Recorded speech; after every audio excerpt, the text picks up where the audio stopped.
কোৰ্টে যিটো মানে এটা ৰায়দান দিছে প্ৰথম পৰ্যায়ৰ ৰায়দানটো তেওঁ তাত কোৱা হৈছে যে জুবিন গাৰ্গৰ শৰীৰত অত্যাধিক এলকহল পোৱা গৈছে আৰু তেওঁ পানীত ডুবিয়ে তেওঁৰ মৃত্যু হৈছে ঠিকে আছে তেওঁলোকে তেওঁলোকৰ ৰায়টো দিছে আৰু ইতিমধ্যে ছিংগাপুৰ পুলিচে এটা কেছ ছাবমিট কৰিছে আৰু সেই কেছটো যিমানখিনি গম পাওঁ সেই সংক্ৰান্তত তেওঁলোকে ঘৰুৱা মানে জুবিন গাৰ্গৰ পত্নী গৰিমা গাৰ্গৰ লগত বহুতবাৰ কথা পাতিছে ছিংগাপুৰ পুলিচে গৰিমা গাৰ্গৰ যিখিনি ক'ব লগা আছিল কৈছে সেইটো হিচাপে তেওঁলোকে যোগাযোগ চলি আছে আৰু ইতিমধ্যে সেই ৰায়দানত গৰিমা গাৰ্গৰ জুবিন গাৰ্গৰ খুৰাক মনোজ বৰঠাকুৰদেৱ আৰু আমাৰ ৰাহুল কুতুব শৰ্মা উপস্থিত আছিল তেওঁলোকে উপস্থিত থাকি গোটেইখিনি গম পাইছে আৰু তেওঁলোকৰ কিবা ক'বলগীয়া আছিল কৈছে এতিয়া ঠিকে আছে তেওঁলোকে ছিংগাপুৰ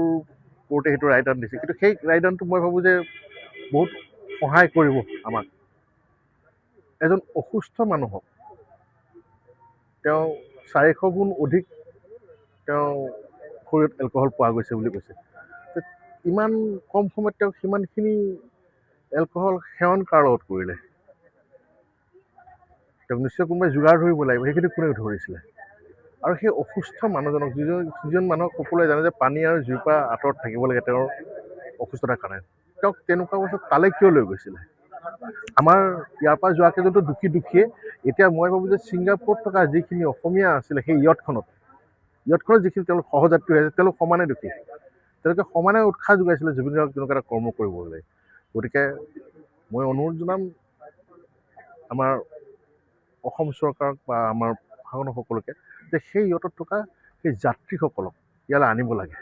আৰু আমিতো ইতিমধ্যে গম পাইছোঁ যে তাত থকা কোনোবা এগৰাকী অসমীয়া ছোৱালী সেই ভিডিঅ'বোৰ প্ৰথমতে তেওঁৰ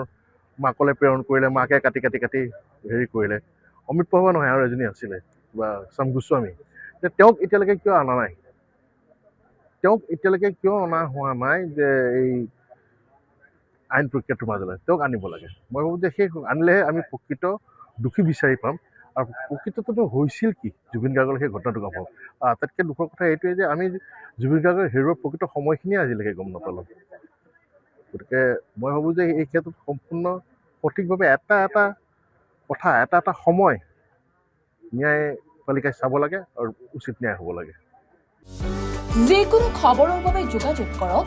আমাৰ এই নম্বৰত 9181 307 2221